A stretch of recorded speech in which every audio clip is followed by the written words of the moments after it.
Bonjour, chers amis,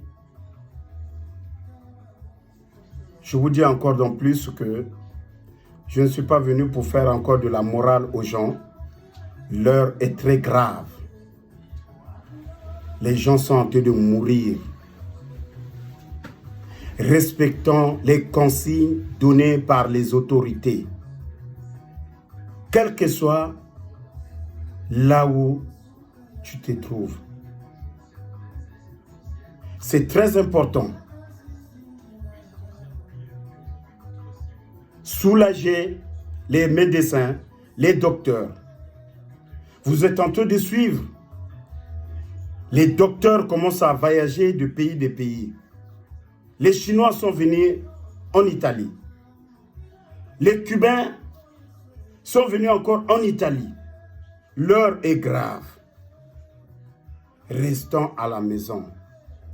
Réconciliez-vous les uns les autres. Je vous demande pardon, surtout nos femmes qui nous gardent à la maison. Vous avez eu des maris qui étaient dehors. 2 jours, 3 jours, 4 jours dehors. Aujourd'hui, c'est une nouvelle vie. Le pardon est là. J'ai entendu beaucoup de choses. Les maris commencent à être délaissés. Ils ne savent plus quoi faire. À la maison, il n'y a pas de dialogue. Faites passer cette pandémie-là qui est en train de nous chasser dehors. Restons à la maison. C'est le moment est arrivé pour travailler ensemble, monsieur et madame. Réconciliez-vous. Ça ne sert à rien de faire sortir les gens dehors pour aller prendre un autre air. Après, nous allons regretter. Voilà pourquoi je suis revenu encore vite. L'heure est grave. L'heure est grave. Certains temps, nous sommes en train de perdre des pliés. Manu Kibangu qui vient de mourir. Orlus Mabele qui vient de mourir. Quelles que soient les maladies que ces hommes-là, ils viennent de mourir. Paix à leur âme. Et voilà ce qui s'est passé à Paris. Un certain monsieur, je ne sais pas si c'est de l'Afrique de l'Ouest, il a perdu sa femme. Et voilà, les gens sont partis rendre visite au monsieur pour souhaiter les condoléances. Certains sont sortis à 5 h du matin. Et chacun, quand il s'est dit bonjour à la fin de la veillée, et voilà, ils sont rentrés chez eux. Les 15 personnes sont contaminées. Et c'est comme ça qu'on va chasser coronavirus. Coronavirus n'a pas de passeport. Coronavirus n'a pas de visa. N'importe quel pays, il n'a plus confiance à quelqu'un. Quel que soit tes gardes-corps, coronavirus, il veut te rentrer, il te rentre. Donc c'est pour vous dire que chacun de nous doit prendre des précautions. Que ce soit dans le lieu du travail. Les hommes et les femmes, nous sommes en train de trouver des solutions, comment améliorer les situations du travail. Je sais, c'est dur. Cette dame qui venait de me parler que j'ai un problème de papier, comment je peux faire? Mais il y a l'Internet qui est là. Vous pouvez prendre votre téléphone, il y a des services. Ce matin, j'ai tenté Crédit Agricole. J'ai eu quelqu'un au téléphone, mais l'agence est fermée. Donc c'est pour vous dire que ils ont trouvé des solutions. Ils sont en train de travailler, soit à la maison. Donc, n'ayez pas peur. Je sais que c'est un peu difficile. On n'a jamais vécu ça. Nous tous, nous sommes rentrés dans l'histoire. Le monde entier s'est arrêté. Personne ne travaille. Tout le monde est devenu confiné.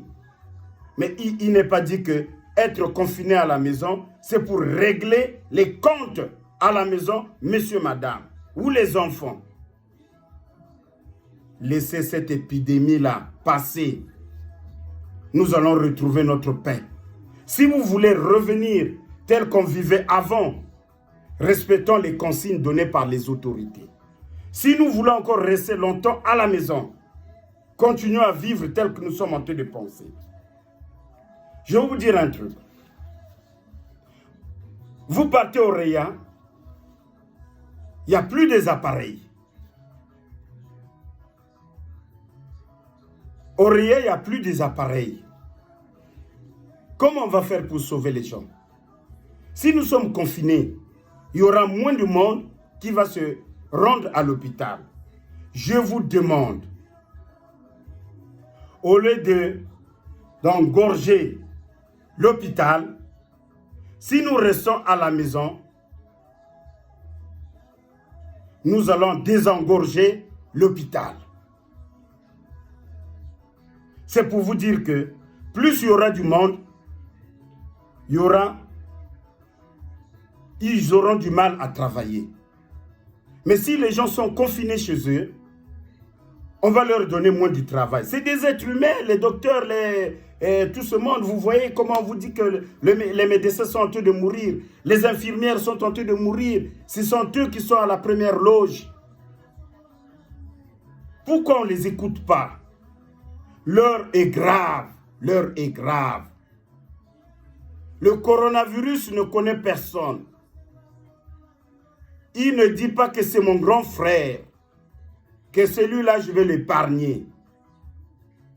Si nous ne respectons pas les consignes données par les autorités, nous allons rester confinés à la maison des mois. Je vous parle, nous, on est là jusqu'au 30 juin, dans mon service. On nous a déjà fait sortir les trucs le 30 juin. Si les consignes sont respectées, si les consignes ne sont pas respectées, ça peut aller aussi au-delà de ça.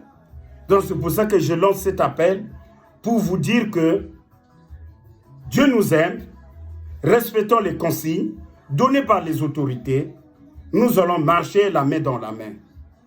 L'heure n'est pas là pour faire l'opposition et la mouvance. Nous tous, dans le monde entier, nous devons être unis pour faire face à cette pandémie. Si nous ne faisons pas face à cette pandémie, nous ne respectons pas les consignes données par l'OMS, nous n'allons pas gagner le terrain. Chacun de nous aura ce que nous sommes en train de chercher. Mais Dieu nous aime. Cette contamination-là, ça demande d'être seul avec ta famille pour ne pas contaminer les autres. Évitons de ce qui est en train de se passer. Évitons. Si nous sommes sérieux, nous prenons les choses normales, vous verrez que nous allons éviter cette pandémie, que ce soit en Afrique, que ce soit partout, nous allons reprendre les activités. Si nous ne respectons pas, nous serons toujours dans nos maisons. Cette liberté-là devient chère. C'est coûteux, mais il y a un prix à payer. Mais lorsqu'on vous demande de rester à la maison, certains pays, on ne paye pas les